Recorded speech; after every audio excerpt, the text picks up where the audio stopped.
Am audible now? Yes sir.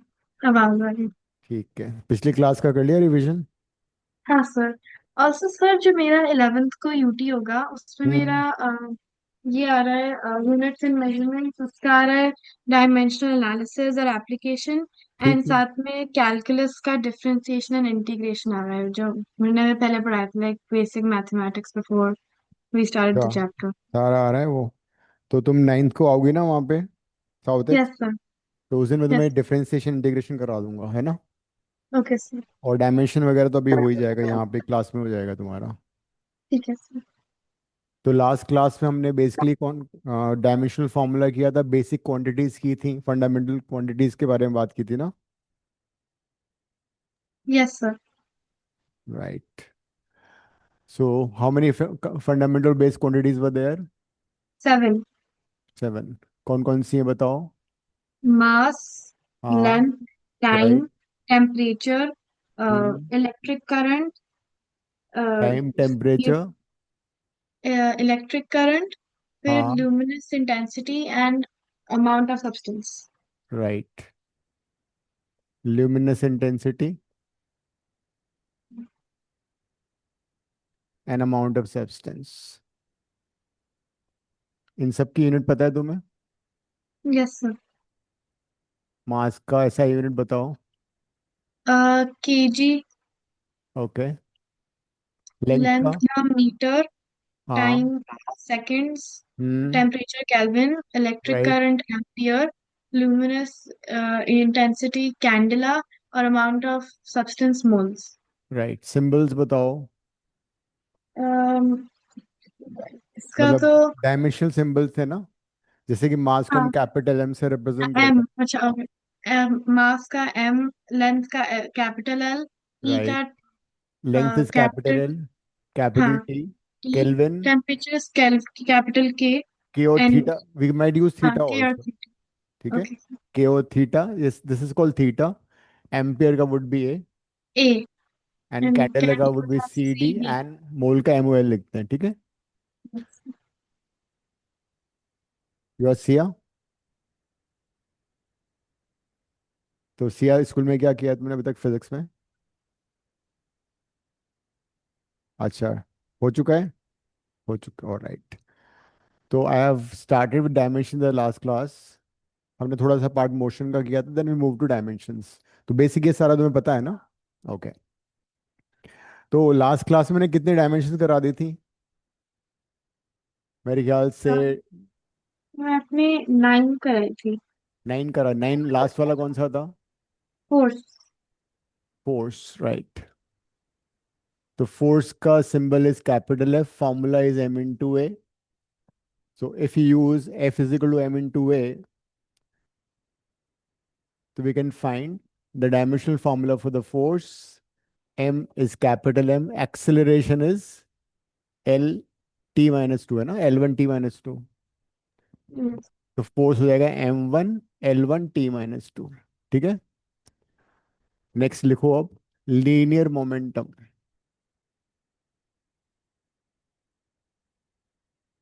Linear momentum को capital L से represent करते हैं, पी से, सॉरी। एंड इसका फॉर्मूला है mass into velocity. It is a, हाँ, P. P is linear momentum which is product of mass and velocity, and it is a vector quantity.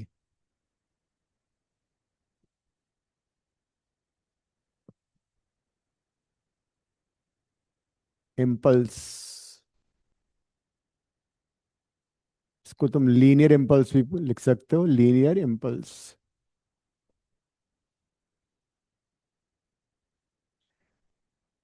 Impulse का मतलब होता है when a force is applied for a short time, it's called impulse. I will tell you the story of this also.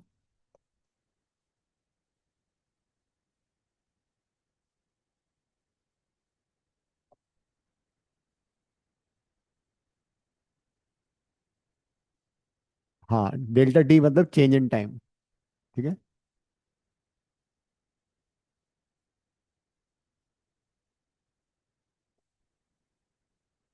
Work done, और simply work भी ले सकते हो। Work का फॉर्मूला होता है F into S, force into displacement.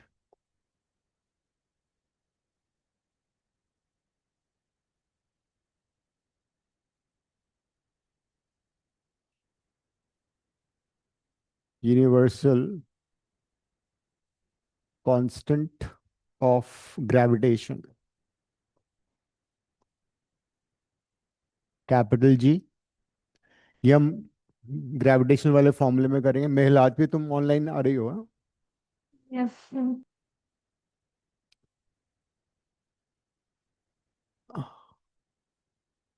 Capital G के लिए तुम फॉर्मूला यूज कर सकते हो, ये वाला, force is equal to G m1 m2 by r square। If you remember, 9th class में तुमने ग्रेविटेशन पढ़ा था ना, वहीं से आ रहा है। Force between two point masses is F which is g m1 m2 by r square होता है। तो उसको यूज करके तुम कैपिटल जी निकाल लोगे।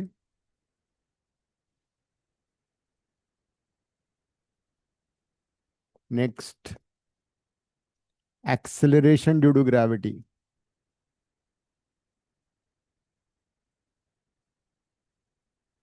Acceleration due to gravity, as you all know, we all get attracted towards, every object is getting attracted to the center of Earth. That is because of gravitational pull of the Earth. And acceleration due to gravity is represented by small g, and it is gm by r square, where r is radius of the Earth, m is mass of the Earth. कर लो 10 to 14, सारी सबका निकालो dimensional formula. एक और लिख देता हूँ,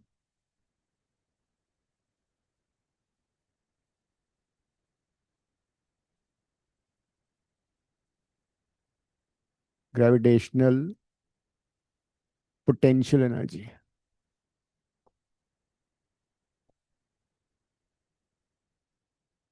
energy, potential energy को नॉर्मली यू से रिप्रेजेंट करते हैं, and it is mgh। So derive the formula, dimensional formula for each.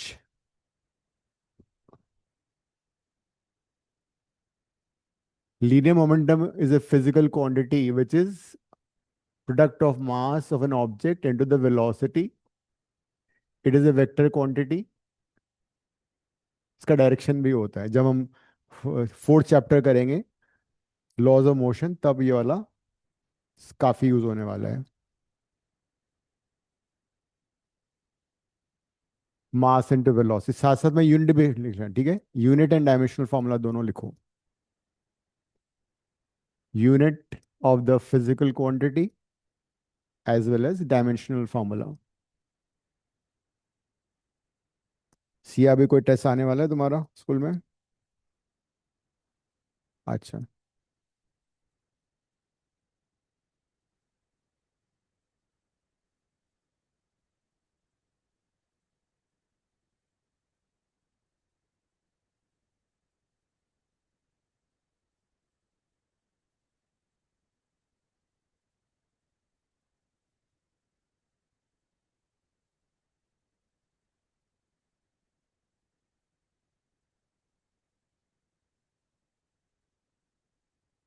Mahal, linear momentum हो गया।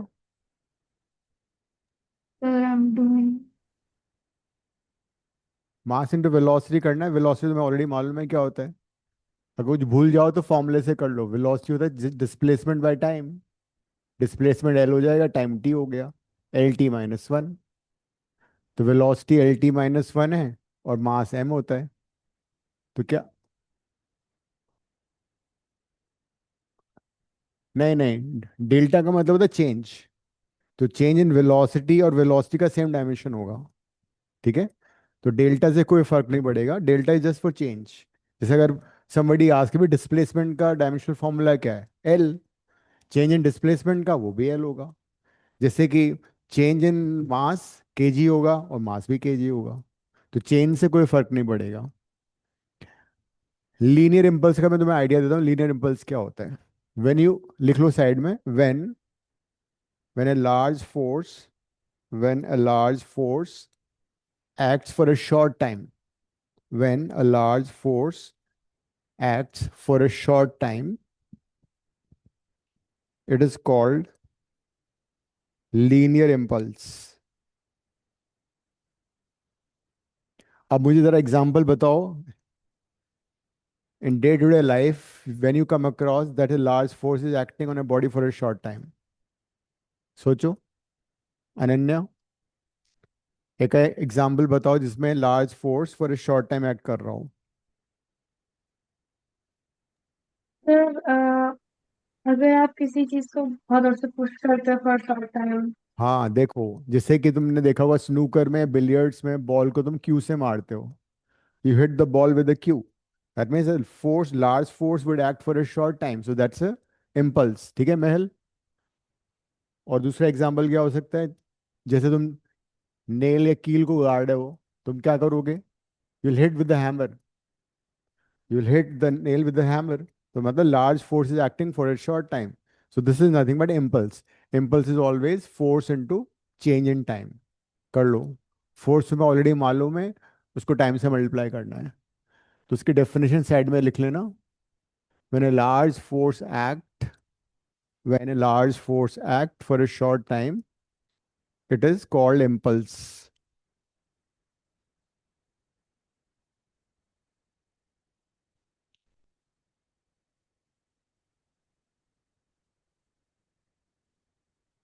तो इम्पल्स का क्या डायमेंशनल फॉर्मूला आ रहा है जरा देखो। राइट, फोर्स को तुम्हें टी से मल्टीप्लाई करना है, फोर्स का तुम्हारे पास ऑलरेडी था, तो m1 L1 T - 1 हो जाएगा। ठीक है ना? नोटिस वन थिंग कि इम्पल्स और लीनियर मोमेंटम का डायमेंशनल फॉर्मूला सेम आ रहा है ना? इम्पल्स और लीनियर मोमेंटम का डायमेंशनल फॉर्मूला सेम आ रहा है, तो होता अक्सर ऐसा है कि दिल B MCQs, then they'll ask, which of the following quantities have the same dimensional formula।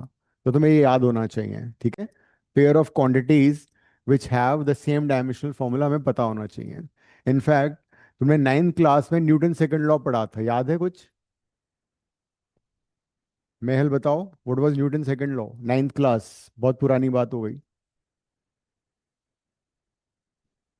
याद है कुछ? I don't remember. Newton's law of motion second law, इस बार भी है वर्क पावर एनर्जी में, लॉज ऑफ मोशन में भी है, जरा याद करो।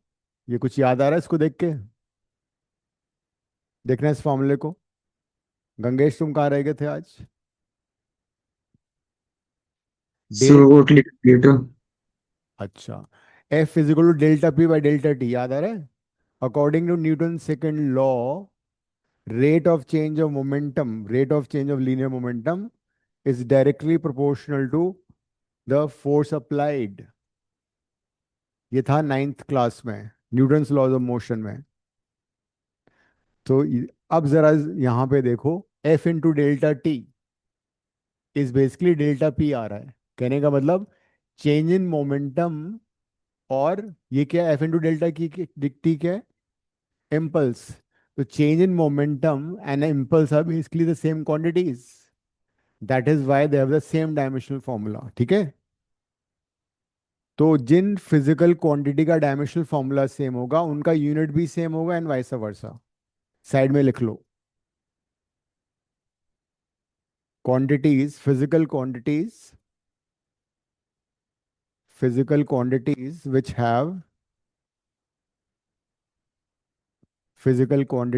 have same dimensional formula, physical quantities which have the same dimensional formula have same units,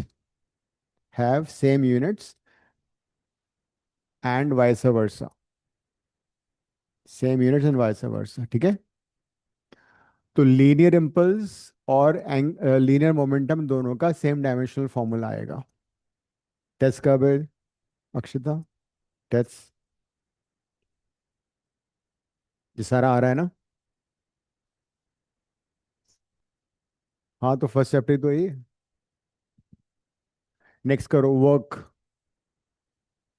तुमने 9th क्लास में वर्क डन भी पढ़ा था। ठीक है, अगर कोई सपोज एक गार्ड है, वो बैंक के डोर पे खड़ा हुआ है दिन भर, इज डूइंग एनी वर्क, तो फिर उसको सैलरी क्यों दे रहे हैं हम लोग?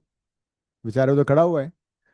फिजिक्स में वर्क डन का मतलब होता है when you apply force, on the application of force the body has to move. ठीक है, so if on the application of force a body moves, we say work is being done. तो physics में work done का formula, वैसे 11th class में तुम पढ़ोगे work done का formula, F S cos theta. Theta is the angle between force and displacement. अगर ये एस है ये एफ है, ये हम पढ़ेंगे न्यूटन लॉस ऑफ मोशन वाले चैप्टर में। Work done is F S cos theta, but cos theta is dimensionless, तो उसका कोई फर्क नहीं पड़ेगा। तो यहाँ से तुम वर्क डन का डायमेंशनल फॉर्मूला निकालो, उसकी यूनिट भी मेरे को बताना। वर्क डन की डेफिनेशन चाहो तो लिख लो साइड में, लिख लो। When when force is applied on a body, when force is applied on a body and body moves, then work is said to be done. Then work is said to be done.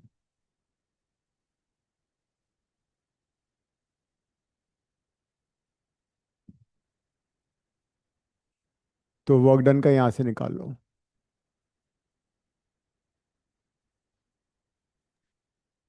हाँ, displacement, distance, all L. बिल्कुल सही है। तुम इतना tension में रखने को बोल रही हो, सही तो कर रही हो। Force is m1 L1 T-2, उसको एल से मल्टीप्लाई कर दिया। मल्टीप्लाई करने पे डायमेंशन को स्क्वायर ब्रैकेट में जरूर लिखना है, m1 L2 T-2 आ जाएगा। So formula for the dimensional formula for the work done is m1 L2 T-2। अगर याद नहीं रहे तो फॉर्मूले से कर लो, वरना याद होगा तो बहुत जल्दी चीजें हो जाएंगी। Now tell me unit, SI unit of work done, Gangesh. SI unit बताओ वर्क डन का। पर मीटर क्यों लगा रही हो? कुछ भी रटना नहीं है फिजिक्स में, यहाँ न्यूटन देखो। Meter. Yes, look at this formula. Force का यूनिट होता है, फोर्स का यूनिट न्यूटन, और डिस्प्लेसमेंट मीटर हो गया। तो Newton into meter is the answer, ठीक है। Yes, 1 Newton meter is also called 1 joule. Anybody knows CGS unit of work done? Ananya? Hmm? Sir क्या? Yes, CGS unit of work done बताओ। Newton की जगह आ जाएगा डाइन, मीटर की जगह आएगा सेंटीमीटर। 1 डाइन सेंटीमीटर इज 1 अर्ग। This is CGS unit of work done. ये था एसआई यूनिट, और ये है सीजीएस यूनिट। एक काम और करते हैं, can you convert 1 joule into अर्ग? करना जरा, 1 जूल को अर्ग में कन्वर्ट करो। कन्वर्ट 1 जूल इनटू अर्ग। 10⁵ नहीं, 10⁵ तो डाइन को न्यूट हाँ, जब तुम न्यूटन को डाइन में कन्वर्ट करोगे वो होगा 10⁵। देखो, 1 joule is 1 Newton meter। 1 Newton हो जाएगा 10⁵ डाइन, ठीक है। 1 मीटर में कितने सेंटीमीटर होते हैं? 100। 100 सेंटीमीटर। तो दिस वुड बी 10⁵ डाइन और सेंटीमीटर। 1 डाइन सेंटीमीटर कितना होता है? अर्ग होता है। तो 1 जूल इज बेसिकली 10⁵ अर्ग। तो दिस कन्वर्शन तुम्हें याद होना चाहिए, ये रिजल्ट याद कर लो, काम आएगा। नेक्स्ट निकालो, 13th करो अब। Universal constant of gravitation. Mahal, तुमने लिख लिया ये वाला conversion, 1 joule to erg? Yes sir. Hmm. Universal constant of gravitation तुमने 9th क्लास में पढ़ा था। When 2 point masses are separate by distance r, there'll be force of attraction between them, and that is G m1 m2 by r square। इस फॉर्मूले को use करके capital G का dimensional formula निकालो।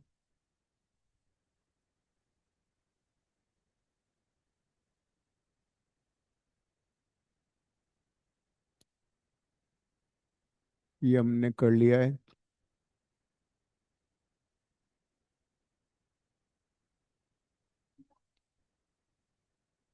Gravity तो निकालना है, जी तो निकालना है, कांस्टेंट ग्रेविटेशन तो फाइंड करना है, एफ दे रखा है ना मैंने। So all you have to do is, हाँ, F r² by m1 m2 कर लो, इज इक्वल टू जी। बस आ जाएगा आंसर। इसका यूनिट भी लिख लो और डायमेंशनल फॉर्मूला भी बताओ।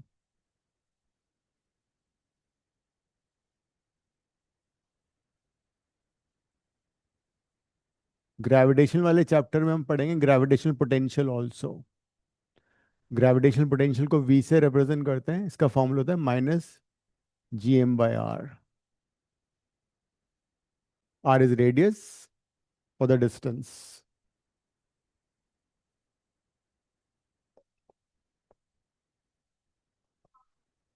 हम्म। सर इसमें यूनिवर्सल कांस्टेंट ऑफ ग्रेविटेशन का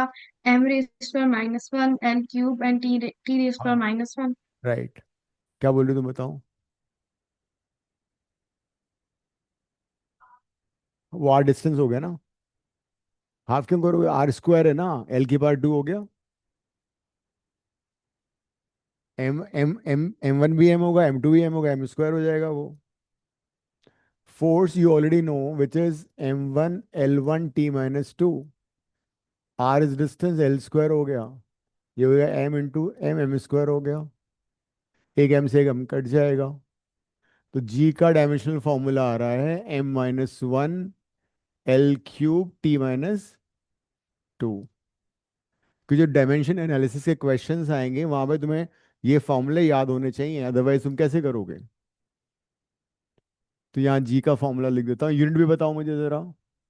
m-1L3T-2। Also tell me unit of capital G, कौन बता रहा है, महल।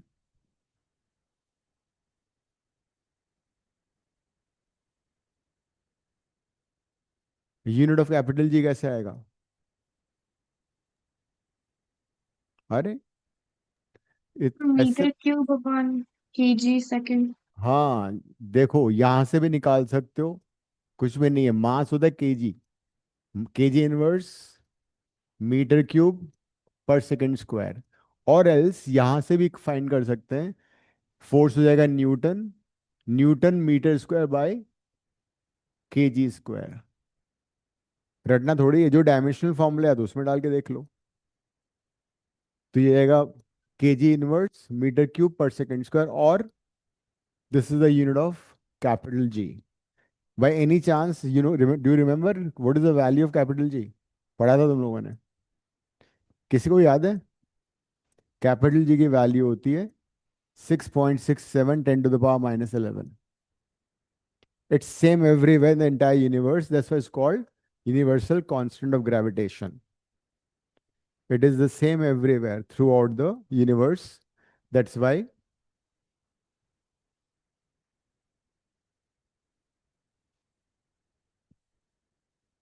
काइनेटिक एनर्जी के लिए तुम के सिंबल यूज कर लो, ½ mv² हो जाएगा।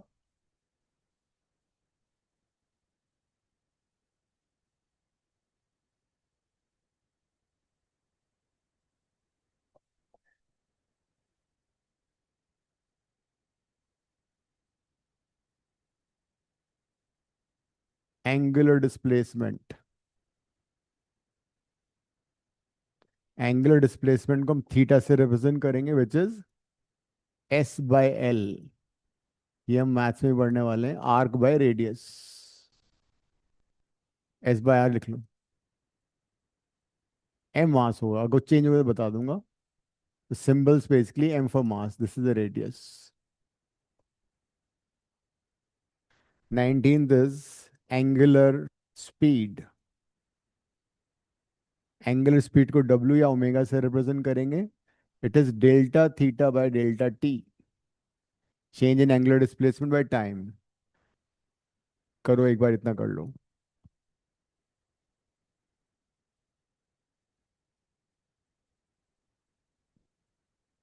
एक्सेलरेशन ड्यू टू ग्रेविटी का क्या आंसर आ रहा है अनन्या। सर एक सेकंड। गंगेश तुमने किया एक्सेलरेशन ड्यू टू ग्रेविटी। मेहल तुम्हारा। Sir m0L1T-2। परफेक्ट। वैसे तुम्हें इसको करने की जरूरत नहीं थी, it is acceleration due to gravity. तो जो डायमेंशनल फॉर्मूला एक्सेलरेशन का है वही आंसर आएगा। एक्सेलरेशन क्या होता है, L t-2, वही आएगा। Acceleration due to gravity would be L1T-2। Acceleration है ना ये। Do you know the value of acceleration due to gravity on the surface of Earth? कितना होता है? 9.8 मीटर पर सेकंड स्क्वायर, और 980 सेंटीमीटर पर सेकंड स्क्वायर, और 32 फीट पर सेकंड स्क्वायर। जो हम ये यूज करेंगे। Acceleration due to gravity is 9.8 metre per second square, और 980 सेंटीमीटर पर सेकंड स्क्वायर, और 32 फीट पर सेकंड स्क्वायर।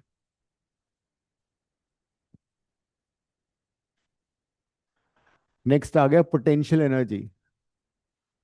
कौन डिफाइन कर रहा है पोटेंशियल एनर्जी को, बताओ। Gangesh, define potential energy. कौन सी क्लास में पढ़ा था? 7th क्लास में, 8th में, 9th में भी था। अक्षिता, पोटेंशियल एनर्जी क्या होती है?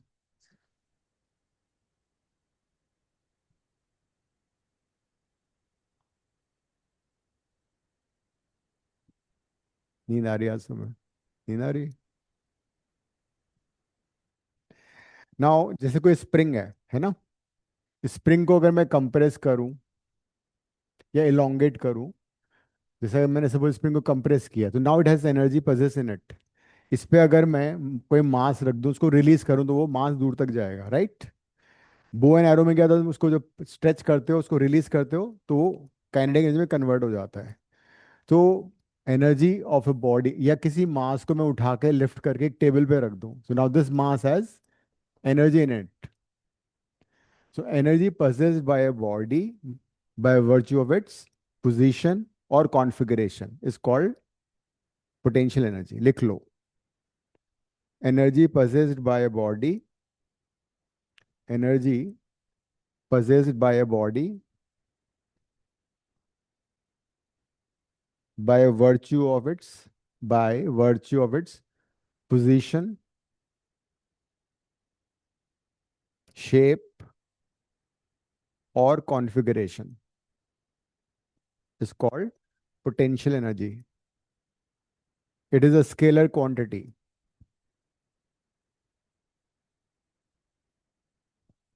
It position or configuration. It is a scalar quantity. ये भी लिख लेना। जितनी भी एनर्जीज होंगी, सभी की सब energy scalar quantity, they won't be having direction, ठीक है? तो ग्रेविटेशनल पोटेंशियल एनर्जी का एक फॉर्मूला एम जी एच भी है। अगर तुमने किसी मास को उठा के एच हाइट पे रख दिया और यहाँ पे ग्रेविटी मान लो जी है, तो उसकी एनर्जी कितनी हो गई? M G H. अदरवाइज इसका एक और फॉर्मूला होता है। अर्थ की सरफेस पे अगर तुम किसी मास को रखोगे, तो उसका ग्रेविटेशनल पोटेंशियल जो होगा G capital M small M by R. इससे भी कर सकते हैं। दोनों में से कोई सा ही फॉर्मूला यूज हो सकता है। माइनस साइन से कोई फर्क नहीं पड़ेगा डायमेंशन फॉर्मूले में। एम जी एच देखो क्या आ रहा है? तो इसमें एच हाइट है, तो यस, लेंथ होगी। Right, height. H is height, G is gravity, वही एक्सेलेरेशन हो गया। एम मास है। क्या आ रहा है नन्या? तो M1 L2 T-1, चेक करो एक बार, महल तुम बताओ। फिर M1 L2 T-2। Right, this is the one. भाई एक्सेलेरेशन में T-2 आता है ना? तो मास का हो गया m1, acceleration due to gravity हो जाएगा L T-2, h हो जाएगा l। So it would be m1 L2 T-2। What about unit?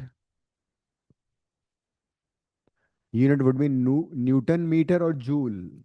एक चीज नोटिस करो, work done and all kind of energies would have the same dimensional formula and same unit. Side में लिख लो, work done and all types of energies like kinetic energy, potential energy, electric energy, chemical energy have same unit and same dimensional formula. Have same unit and same dimensional formula. तो इसका भी unit same हो गया, erg joule newton metre. Gravitational potential, gravitational potential तुम लोगों ने पहले कभी नहीं पढ़ा है, लेकिन इस बार 11th में ग्रेविटेशन वाले चैप्टर में इसको पढ़ने वाले हैं हम लोग। सपोज ये अर्थ है जिसका मास कैपिटल है, मैं थोड़ा सा आइडिया दे रहा हूँ। तो अगर हम यूनिट मास को, 1 kg मास को इनफाइनाइट डिस्टेंस से धीरे धीरे लाके अर्थ के ऊपर रख दें, तो जो वर्क डन होगा वो कहलाएगा उस पॉइंट पे पोटेंशियल। तो उसका फॉर्मूला होता है -Gm/r। Gm/r से निकाल लो।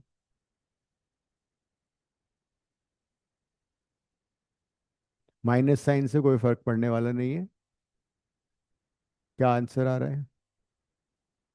जी तुम्हें पता होना चाहिए, कैपिटल जी। अगर एग्जाम में भूल जाते हो तो formula Newton's law of gravitation का लिख के कैपिटल जी निकाल लेना, बिकॉज जो भी डायमेंशन एनालिसिस के क्वेश्चन आएंगे you suppose to know all the dimensional formulas.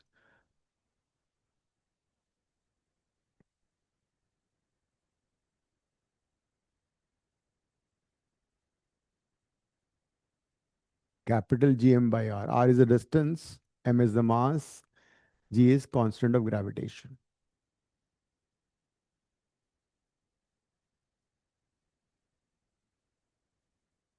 Akshay तुम्हारा रिजल्ट आ गया हुआ क्या रहा?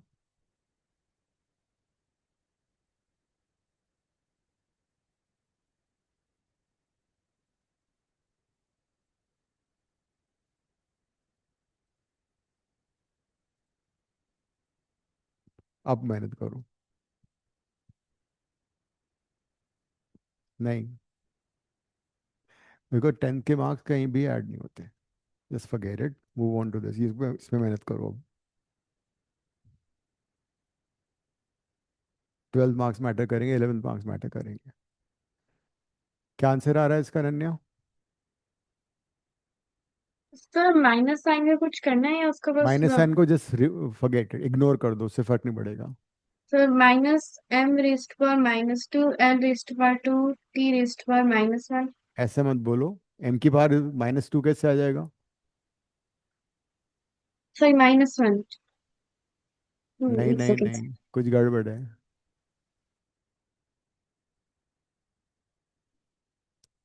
देखो, ग्रेविटेशनल पोटेंशियल होता है amount of work done in bringing a mass, unit mass मतलब work done per unit mass. तो उसका आंसर आएगा तुम्हारा m1 L1। वर्क डन था m1 L2T-2 divide by m1। m से m कट जाएगा, इसका आंसर आएगा L2T-2 आ रहा होगा। m0 L2T-2 आएगा इसका आंसर। ये आ रहा है गंगेश? Yes sir. हम्म। तो -Gm/r की जगह हम W/m से भी कर सकते थे, मैंने बताया ना definition. Amount of work done per unit mass is gravitational potential. देखो, एक और चीज जरा देखो। अच्छा, यूनिट यूनिट होगा इसका जूल पर केजी। W होगा जूल और मास होगा केजी, जूल पर केजी। अच्छा, एक बात बताओ मुझे, ग्रेविटेशनल पोटेंशियल को तुम किसी और टर्म में रिप्रेजेंट कर सकते हो? L2T-2 किसका डायमेंशनल फॉर्मूला है महल? L2T-2, जरा सोचो। वेलोसिटी का क्या होता है? अरे, अरे displacement by time, L T-1। तो उसका स्क्वायर करोगे तो क्या आएगा? L2T-2। तो this is also velocity square. तो gravitational potential has the same dimensional formula as V square. ऐसे एमसीक्यूज में क्वेश्चन आएंगे। वी स्क्वायर का मतलब हुआ वेलोसिटी L T-1 का स्क्वायर। तो जब स्क्वायर करोगे तो क्या होगा? L2T-2 हो गया। नेक्स्ट करो, काइनेटिक एनर्जी डेफिनेशन कौन सुना रहा है मुझे? What is kinetic energy Mahal? Define करना जरा। Define kinetic energy of a body. It is the energy due to movement. Yes, energy possessed by a body by virtue of its motion. लिख लेना side में.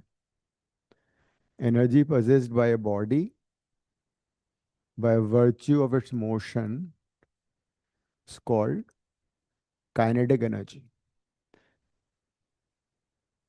Kinetic energy का symbol होता है K, and if a mass m is moving with speed v, then the formula is half mv square. Half dimensionless number होगा, half ignore कर देना, ठीक है. नंबर, नेगेटिव साइन, ये सारे इग्नोर होंगे जब भी तुम डायमेंशनल फॉर्मूला निकालोगे.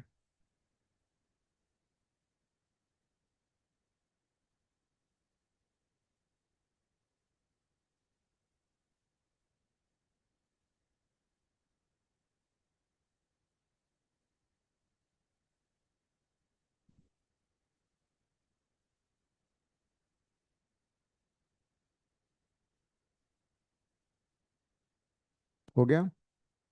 क्या आ रहा है? Yes. m1 L2 T-2. And what about unit?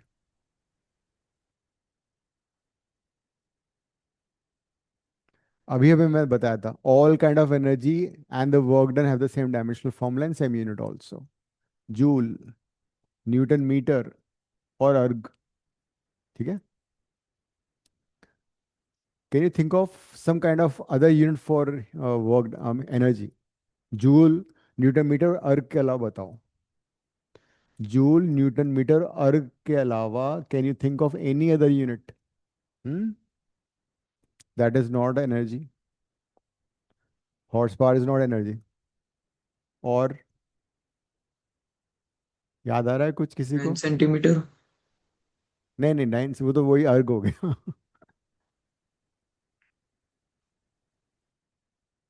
Electric vehicle. What. Yes, electron volt होता है. That's correct, electron volt. Electron volt भी एनर्जी का यूनिट होता है, हम 12th में यूज करेंगे काफी मॉडर्न फिजिक्स में. 1 electron volt is 1.6 × 10⁻⁹ joule.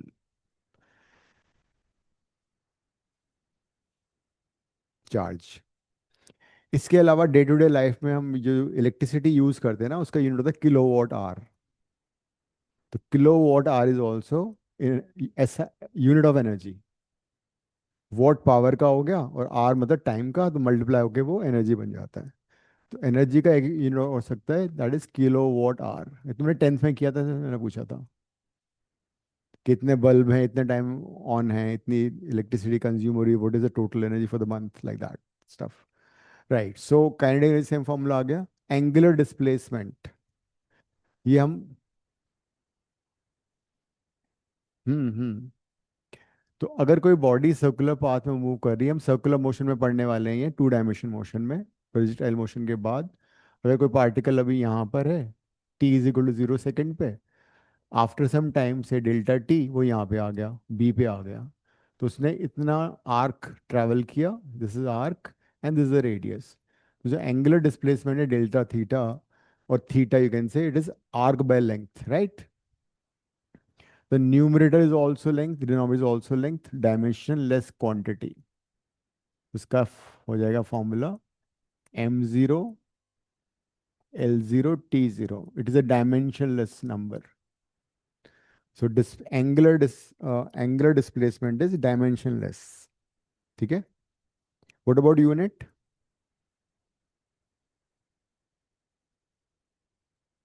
Yes, बहुत जोर से होगा. Yes. हाँ. So it has a unit degree और रेडियन. मैंने तुम्हें सप्लीमेंट्री फिजिकल क्वांटिटी में बताया था रेडियन में क्या रिलेशन होता है. पाई रेडियन = 180 डिग्री, है ना.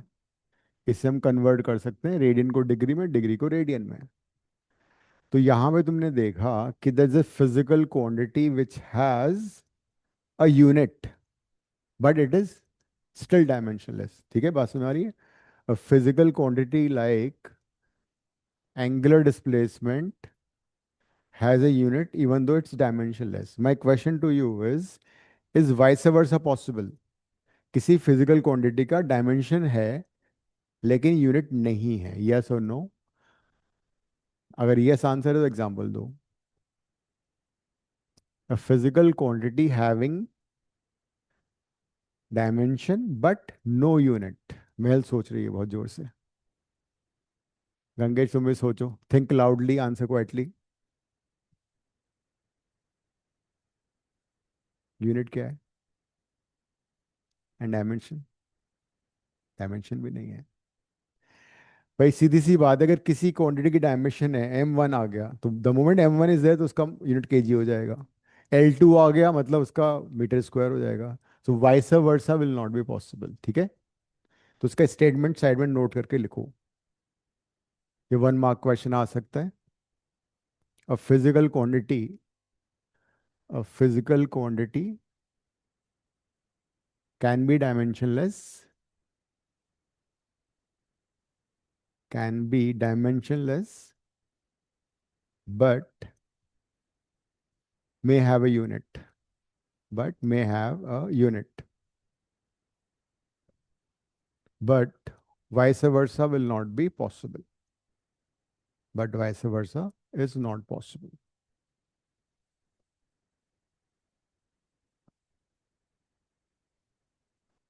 Next, angular speed. जैसे सपोज तुमने देखा क्लॉक में मिनट हैंड, आवर हैंड वो मूव करते रहते हैं, तो उनका वो एंगुलर मोशन कहलाता है। तो angular speed is basically angular displacement by time taken. Delta theta angular displacement हो गया, डेल्टा टी टाइम टेकन हो गया।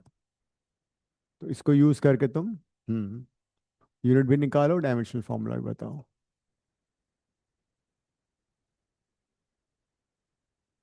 Similarly we have angular acceleration also, जो भी हम मोशन टू डायमेंशन में पढ़ेंगे थर्ड चैप्टर में।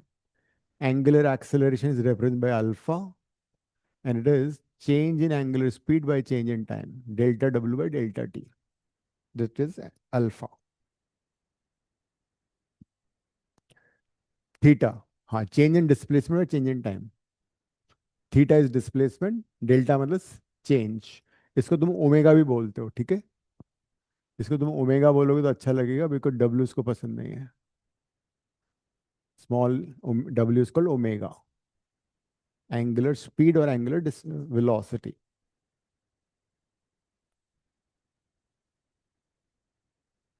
मैकेनिकल पावर, मैं मैकेनिकल पावर इसलिए बोल रहा हूँ because you might have optical power also, magnification power also. Symbol is P because ये शॉर्टर सिंबल हमने मोमेंटम में भी यूज किया था, यहाँ भी हम यूज कर रहे हैं। Rate of doing work is called power. और तुम चाहो एफ इंटू वी भी यूज कर सकते हो, where V is velocity, F is force. ये भी न्यूटन्स लॉज ऑफ मोशन वाले चैप्टर में हम पढ़ेंगे।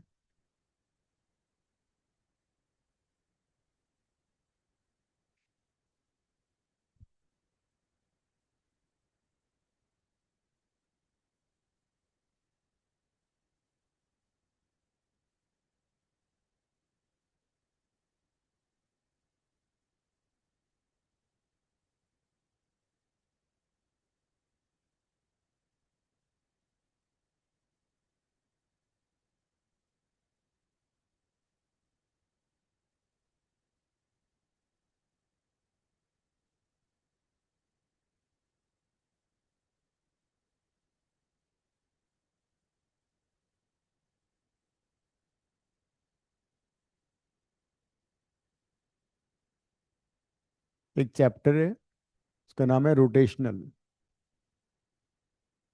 कौन सी? F V is velocity. That chapter is totally different for you, उसको तुमने पहले कभी नहीं पढ़ा होगा। उसमें inertia and moment of inertia आएगा।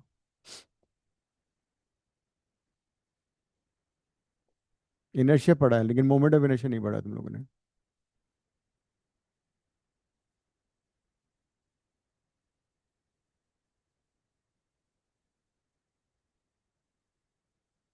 इनर्शिया बताओ क्या होता है? कौन बताएगा इनर्शिया के बारे में? What is inertia? Where it is the state in which a body is in rest or motion. Hmm. Suppose तुम रोड पे खड़े हो बीच में, सामने से एक छोटा सा बच्चा साइकिल पे आ रहा है, छोटी साइकिल पे, ट्राई साइकिल पे आ रहा है। तुम क्या करोगे? तुम्हारा रिएक्शन क्या होगा? साइड में हट जाओगे या बीच में खड़े रहोगे? कहाँ हटोगे? बच्चा आ रहा है छोटा सा, क्या फर्क पड़ता है तुम्हें? अगर उसकी जगह सामने से ट्रक आ रहा हो तो भाग के दूर खड़े हो जाओगे। ठीक है। तो इनर्शिया, उसका इनर्शिया ज़्यादा है ट्रक का, उसका मास भी ज़्यादा है, स्पीड भी ज़्यादा होगी।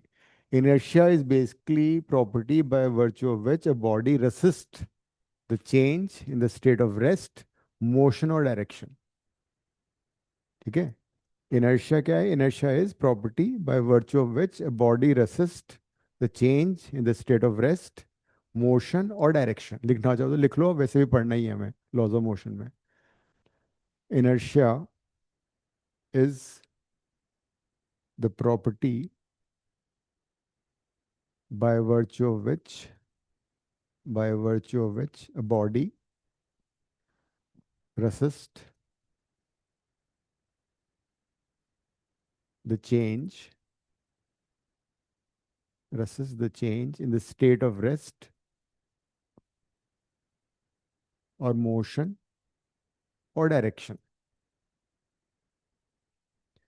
जैसे तुम बस में बैठे हो या कार में बैठे हो, कार रेस्ट पर है, सडनली कार स्टार्ट्स, तो you tend to go backward because lower body is in contact with the car, तो वो तो मोशन में आ जाती है, but upper body is still at rest, तो वो रेस्ट पे रहना चाहती है। अगर सामने से भैंस आ गई, एकदम कार ने ब्रेक्स लगा दिए, तो you tend to fall forward because lower body car के साथ रेस्ट पे आ गई, upper body is still motion. ठीक है। अब गीले कपड़े होते हैं, सुखाने से पहले उनको झटकते हैं, क्यों करते हैं ऐसा? So that particles, excess water can be removed. Dusting में उसको डंडे से या ऐसे उसको झटकते हैं, वो भी बेस्ड ऑन इनर्शिया ही होता है। तो this is inertia. And as such कैसे पता लगेगा किसका इनर्शिया ज़्यादा है किसका कम है? हम्म। तो जैसे मैंने एग्जांपल दिया था, जिसका मास ज़्यादा होगा वो उसका इनर्शिया ज़्यादा है। आगे लिख लो, measure of inertia is mass. Measure of inertia is mass. That is, if a body has more mass, it has more inertia. If a body has less mass, it has less inertia. तो inertia का मतलब as such कोई unit नहीं है। I can't say the unit of inertia is KG, because inertia is not equal to mass, but it gives an idea about inertia। लेकिन यहाँ पे different है। अच्छा पहले ये निकालो तुम, ये हो गया ना, ये वाला भी हो गया। दिस इज t-2 आ रहा होगा। यूनिट वाइज क्या आ रहा है? नहीं, t-1 होगा ना ये वाला तो। तो इसका है L1 थोड़ी आएगा, डेल्टा थीटा डायमेंशनलेस है, थीटा इज डायमेंशनलेस ना, तो टाइम्स टाइम इनवर्स आएगा सिर्फ। ये लीनियर डिस्प्लेसमेंट नहीं है, दिस इज एंगुलर डिस्प्लेसमेंट। अभी तो तुमने किया था, एंगुलर डिस्प्लेसमेंट इज डायमेंशनलेस। तो इसका यूनिट हो जाएगा रेडियन पर सेकेंड, क्योंकि एंगल है रेडियन और ये डिस्प्लेसमेंट। इसका क्या आ रहा हुआ? t-2 आ रहा है, and the unit would be radian per second square.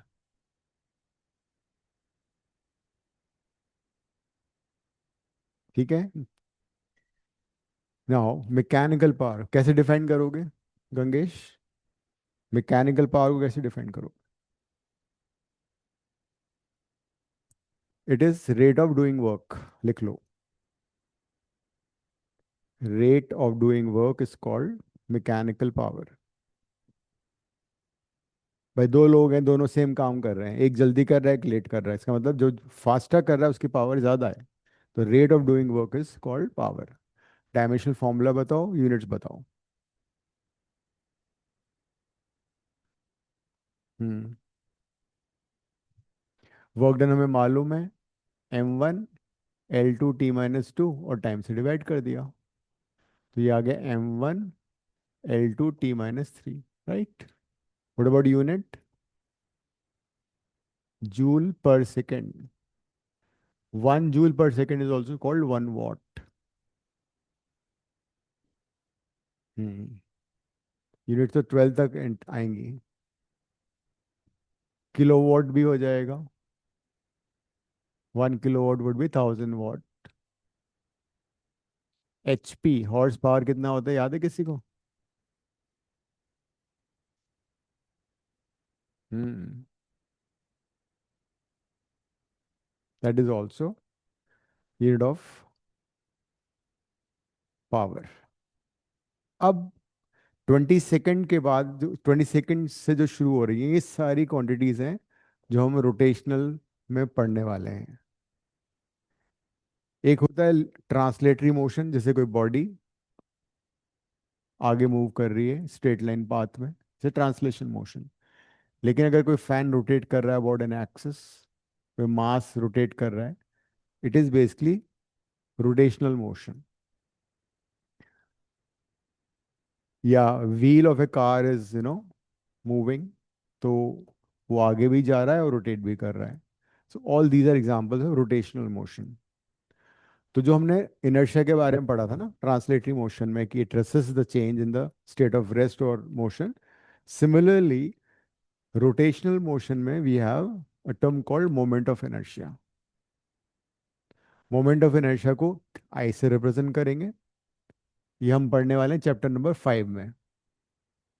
तो अगर कोई एक्सटेंडेड बॉडी है, लार्ज ऑब्जेक्ट है, तो उसका मोमेंट ऑफ इनर्शिया दो चीज़ों पे डिपेंड करता है, उसके मास पे डिपेंड करता है, और उसका डिस्टेंस एक्सिस से कितना है जिसके अबाउट वो रोटेट कर रहा है, उससे डिस्टेंस कितना है उस पर भी डिपेंड करता है।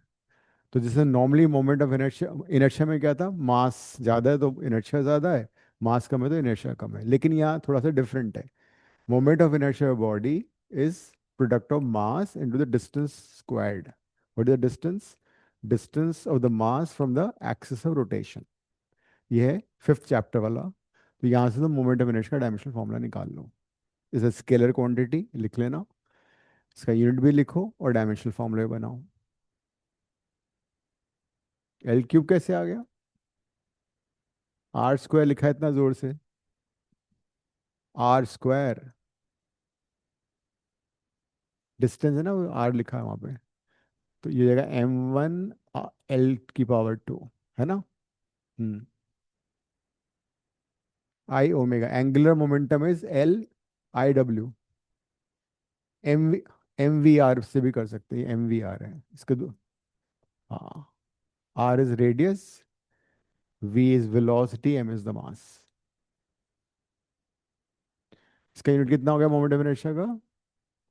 kg/m²। It is a scalar quantity, लिख लेना साइड में, it is a scalar quantity.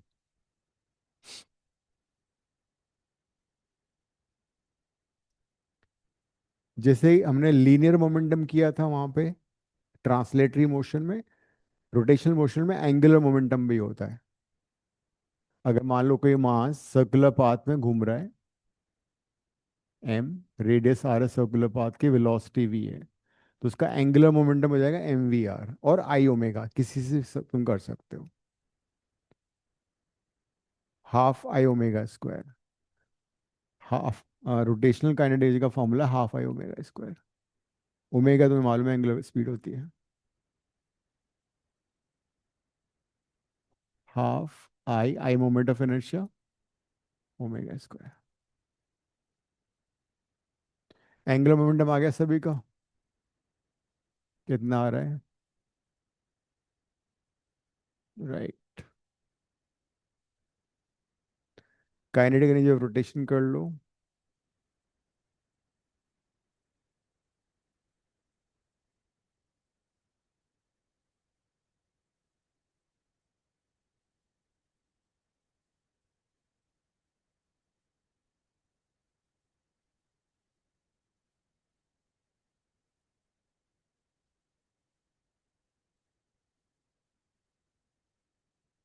तो अगर कोई बॉडी रोटेट कर रही है एंगुलर स्पीड ओमेगा से, उस बॉडी का मोमेंट ऑफ इनर्शिया आई है, तो रोटेशनल काइनेटिक एनर्जी का फॉर्मूला होगा ½ I⍵²।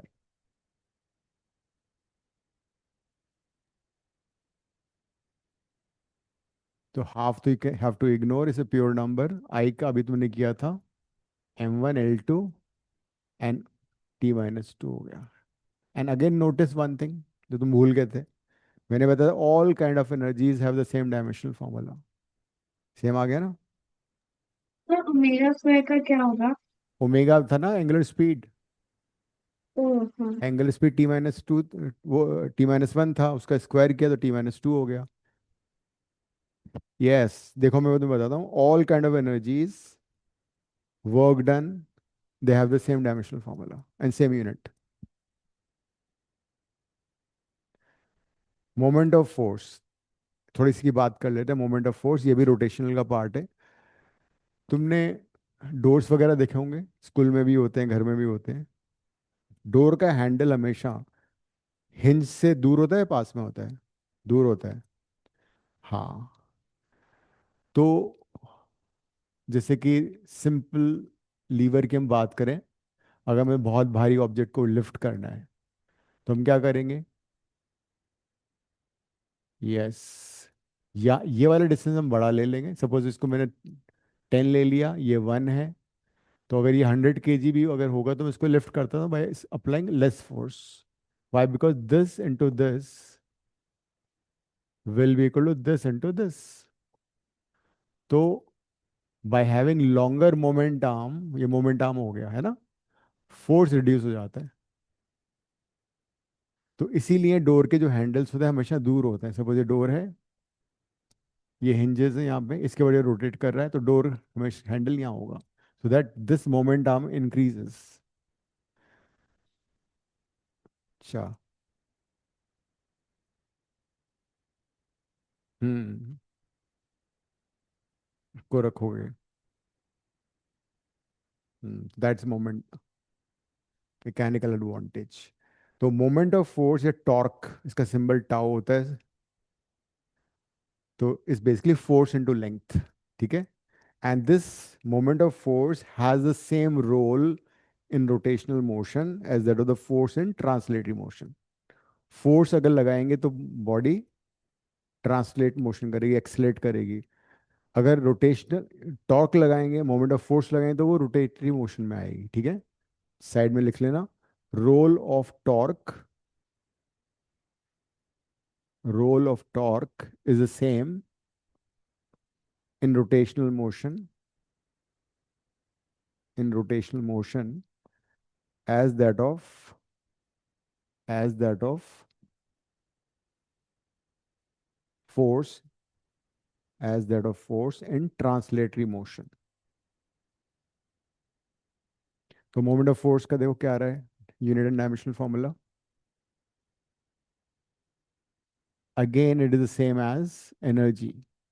तो तुमने स्टेटमेंट लिखा था ना, work done all kind of energies and moment of force, उसमें मोमेंट ऑफ फोर्स भी लिख लेना, same dimensional formula same unit हो गया।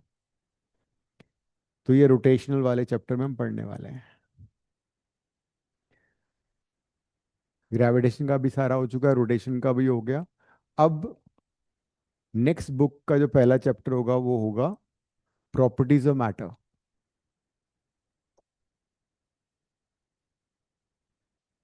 उसमें जो फिजिकल क्वांटिटी आएगी वो आएगी कोएफिशिएंट ऑफ विस्कोसिटी।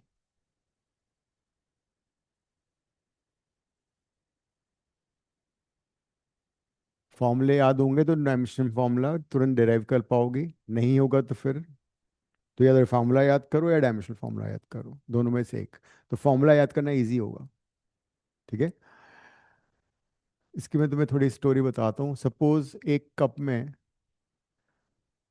हनी है, दूसरे कप में वाटर है, दोनों को इक्वली शेक करके छोड़ दो, तो सबसे पहले रेस्ट पे कौन सा आएगा? वाटर या हनी? हनी या वाटर? हनी, हनी है और वाटर है, दोनों को हिलाया तो दोनों मूव करेंगे, और फिर रख दिया, तो रेस्ट पे कौन सा पहले आएगा? मतलब हनी आएगा ना। ऐसा क्यों होगा? It's more viscous. फ्रिक्शन, नहीं नहीं, विस्कस का मतलब उसमें जो लेयर्स हैं लिक्विड के, उसमें आपस में फोर्स बहुत ज़्यादा है, फ्रिक्शन जिसको बोलते हैं। जो जो रोल फ्रिक्शन का होता है सॉलिड्स में, जैसे कोई रफ सरफेस है, and you want to move something on it, so it will be difficult to move. Smooth है तो you can smoothly move it. तो similarly liquids में, fluids में, fluid का मतलब होता है, fluids means anything which can flow. तो gases भी fluids में आती हैं और liquids भी fluids में आते हैं. So anything which can flow is called fluids. तो जो fluids की different layers होती हैं उनमें आपस में friction होता है, and that is called viscosity.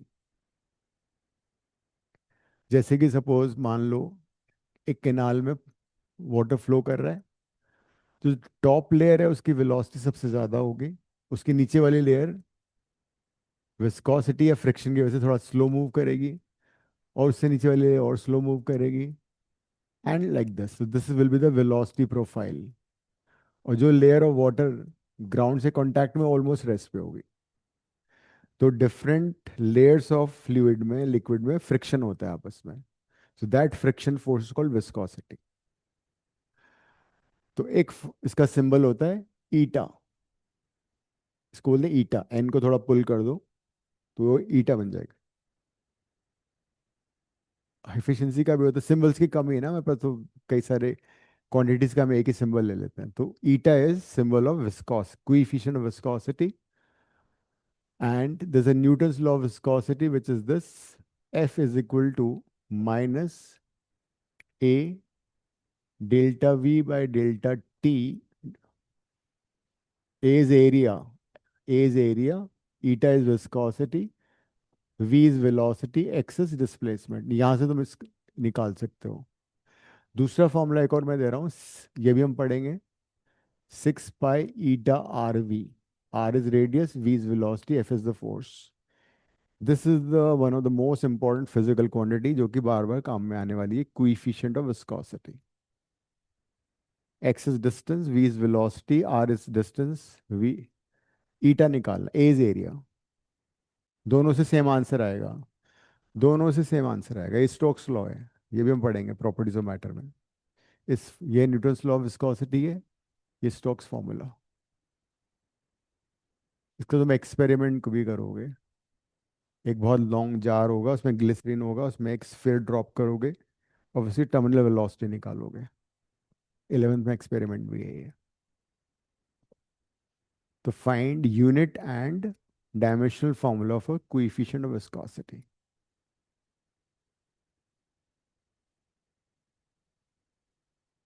Negative sign ignore करोगे, पाई इग्नोर करोगे, कांस्टेंट है 6 भी इग्नोर कर दोगे.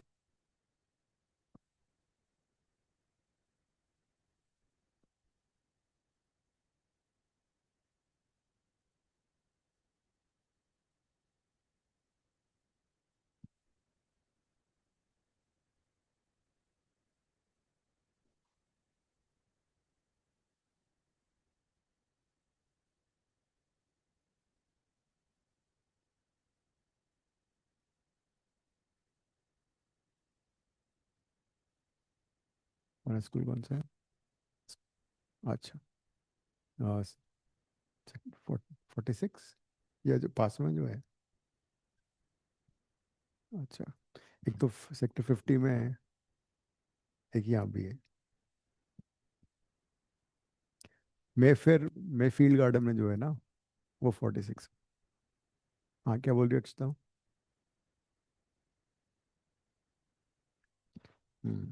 यूनिट भी बताऊँ उसका? इसको याद करना है, बहुत काम, बहुत बार आएगा ये. विस्कोसिटी का दोनों फॉर्मूले से सेम ही आंसर आएगा. गंगेश हो गया? क्यों?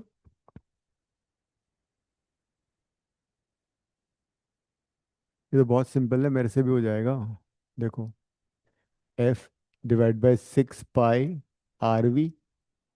फोर्स था M1 L1 T-2, right. 6 pi तो हटा दो, कांस्टेंट है. रेडियस होगा L, वेलोसिटी होता है LT-1. एक L से कट जाएगा, तो ये हो जाएगा M1L-1 T-1. ये याद कर लेना, बहुत काम आएगा, क्वेश्चन में आएगा ये. पॉपुलर है ये बहुत. और इसका यूनिट कैसे निकलेगा, यहाँ से निकाल लेते हैं यूनिट. देखो कैसे निकलेगा. Eta will be minus F by A delta V by delta X. ठीक है। फोर्स क्या होता है? न्यूटन। एरिया हो जाएगा मीटर स्क्वायर। डेल्टा वी मतलब velocity, metre per second. Delta X मतलब मीटर। ये कट जाएगा। तो newton second per metre square, remember this. SI unit of viscosity is newton second per metre, newton second per metre square हुआ ना, -2 होगा। Newton second per metre square.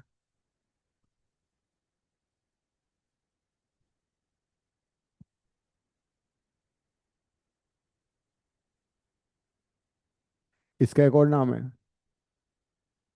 This is called 1 deca poise. Deca का मतलब 10। These are both are SI units. इस पे भी MCQ आ सकता है। एंड द सीजीएस यूनिट क्या होगा? न्यूटन की जगह डाइन लिख दोगे, सेकंड सेकंड रहेगा, मीटर की जगह सेंटीमीटर। हाँ, उसको 1 डेका पोइस भी बोलेंगे। और सीजीएस यूनिट क्या हो जाएगा? Dyne second per centimetre square. And 1 deca poise कितना होगा? 1 deca poise would be 10 poise.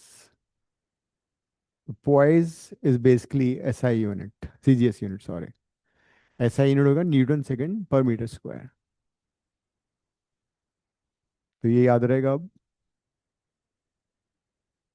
Ananya exam में आने वाला है तुम्हारा, 12 को है ना?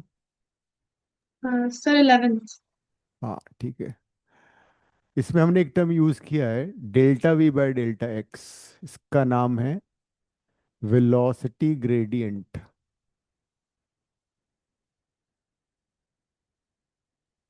Delta V by delta x, किसी भी क्वांटिटी में अगर तुम चेंज निकालोगे डिस्टेंस के साथ तो कहलाता है ग्रेडियंट। जैसे कि टेम्परेचर ग्रेडियंट है। टेम्परेचर ग्रेडियंट क्या होगा? Change in temperature by change in distance. तो वेलोसिटी ग्रेडियंट क्या हुआ? Change in velocity bye change in distance. इसका दूसरा नाम है स्ट्रेन रेट। नहीं, इसका सिंबल नहीं है। तो बताओ इसका यूनिट क्या होगा, डायमेंशनल फॉर्मूला क्या होगा?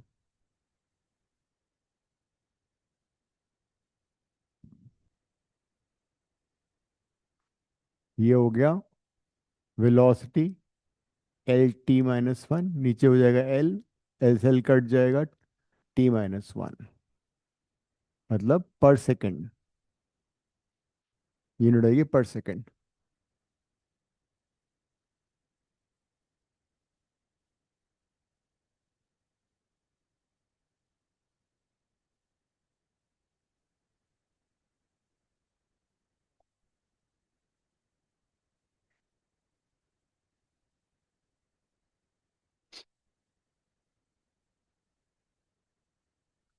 एक होता है एफ्लक्स वेलोसिटी और वेलोसिटी ऑफ एफ्लक्स। ये भी इसी चैप्टर में है, वेलोसिटी ऑफ एफ्लक्स। मान लो लिक्विड फ्लो कर रहा है किसी पाइप में, है ना?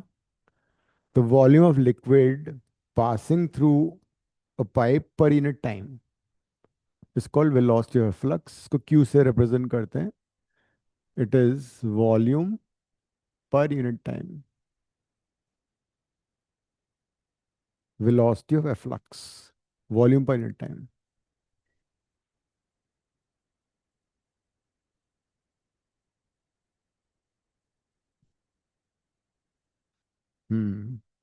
ये भी प्रॉपर्टीज ऑफ मैटर में आएगा। अगर कोई पाइप है सपोज, जिसका एरिया ऑफ क्रॉस सेक्शन मान लो ए है, वेलोसिटी वी है, तो वेलोसिटी ऑफ फ्लक्स का एक और फॉर्मूला होता है V into A is the area. इससे भी वही आंसर आएगा।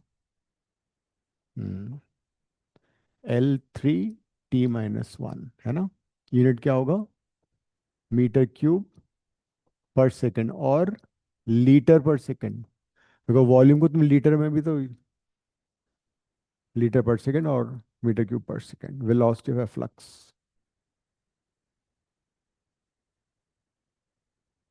देन इसी चैप्टर में वी हैव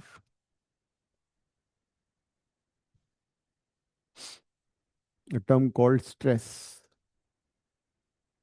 ये वाला स्ट्रेस नहीं है जो तुम्हारा रिजल्ट आने के पहले होता था या रिजल्ट आने के बाद हुआ, नहीं, इट्स अ डिफरेंट स्ट्रेस.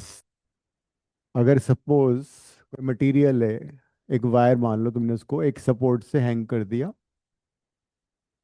और उसको तुमने पुल किया, फोर्स लगा दिया, ठीक है. तो जो वायर है उसके जो मॉलिक्यूल से जो बना हुआ है, आयरन है, कॉपर, वटेवर, वो अंडर स्ट्रेस आ जाएंगे, because every material is made of small molecules और atoms and they are attracting each other with force, तभी तो वो सॉलिड है. तो जब तुम इसमें एक्सटर्नल फोर्स लगाओगे तो वो मॉलिक्यूल्स और एटम्स ऑपोजिट डायरेक्शन में उतना ही फोर्स लगाएंगे. वो नहीं चाहते कि भाई उनके बीच का सेपरेशन बढ़े. So there is a term called stress which is base, ये है फोर्स. ये हमने एक्सटर्नल फोर्स अप्लाई किया, मॉलिक्यूल उल्टी डायरेक्शन फोर्स लगा रहे हैं. जैसे कब सपोज किसी स्प्रिंग को तुम कंप्रेस करो, विल फील कि स्प्रिंग तुम्हें बाहर पुश कर रहा है. स्प्रिंग को स्ट्रेच करो, विल फील स्प्रिंग तुम्हें पुल कर रहा है. तो every material will try to be in the same position. तो इसको बोलेंगे रेस्टोरिंग फोर्स. मैग्नीट्यूड वाइज ये फोर्स और ये फोर्स बराबर है, ठीक है. तो एंड सपोज का जो एरिया ऑफ क्रॉस सेक्शन है वायर का, वो मान लो ए है. तो स्ट्रेस का सिंबल है ये. क्या, कौन सा सिंबल है, नाम बताओ उसका. मेल देख रही है बहुत जोर से, बताओ. इसका नाम है सिग्मा. एक तुमने समेशन पढ़ा होगा सिग्मा, ये बड़ा सिग्मा, ये इसका छोटा भाई है, ठीक है. It's called sigma. तो स्ट्रेस का सिंबल है sigma and it is restoring force by area. ये सेवेंथ चैप्टर, मतलब सेकंड बुक एनसीईआरटी का फर्स्ट चैप्टर है ये. उसमें पढ़ेंगे stress, force per unit area. Dimensional formula बताओ, यूनिट भी बताओ इसका.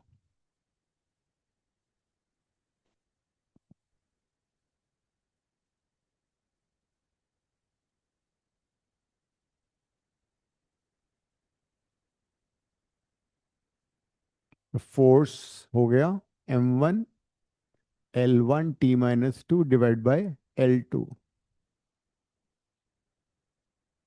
नहीं, एरिया भी तो आ गया, m1 L-1 T-2, right. And unit क्या होगा इसका, न्यूटन पर मीटर स्क्वायर, है ना, एसआई यूनिट. एसआई यूनिट इसका एक दूसरा नाम भी है, पास्कल.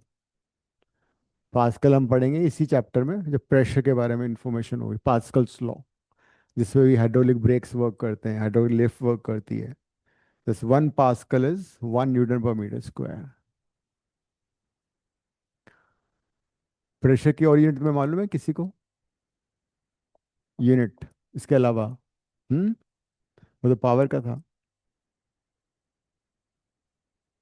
एटमॉस्फेरिक प्रेशर, एटीएम, और सेंटीमीटर ऑफ एचजी. जैसे कि 1 एटमॉस्फेरिक प्रेशर इज 1 × 10⁵ और 76 centimetre of mercury column. Unit of हाँ, बार भी हो सकता है, but will be using mostly this. So that's stress.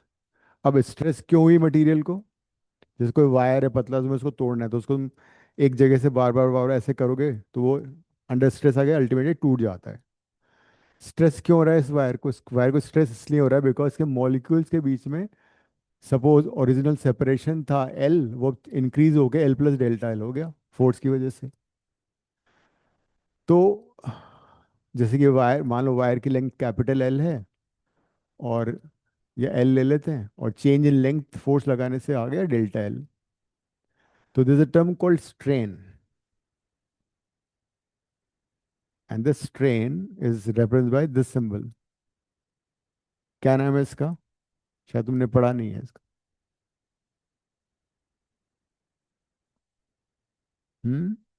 Maths में है, एप्सिलॉन. फिजिक्स 12th में पढ़ोगे तुम, जब हम कुलम्स लॉ पढ़ेंगे, फोर्स बिटवीन टू चार्जेस। तो epsilon is symbol for strain and it is change in length per unit length. Strain is called change in length per unit length. And unit क्या है इसका? क्या बात कर रही हो? ऐसा मत करो, अगर मीटर होगी तो एल आएगा 1। It is dimensionless and unitless. So this physical quantity is dimensionless and unitless। ठीक है, फ्राइडे को यहाँ से स्टोरी शुरू करेंगे, 31 खत्म हो जाएगा और डायमेंशन एनालिसिस के क्वेश्चन कर लेंगे। सो एंडिंग द क्लास, और तुम्हें रिवाइज करना है इन सारा को। अगर एक रूल बना लो, फिजिक्स सेम डे जो भी क्लास होगी उसको पढ़ना है, चाहे कितना इंपॉर्टेंट काम क्यों ना हो। अदरवाइज क्या होगा, तुम भूलते जाओगे, एग्जाम होगा, टेस्ट होगा यहाँ पे भी, तो कुछ याद नहीं आएगा। तो make a rule that you revise physics same day for half an hour. ठीक है, right then, see you on Friday, ending the class.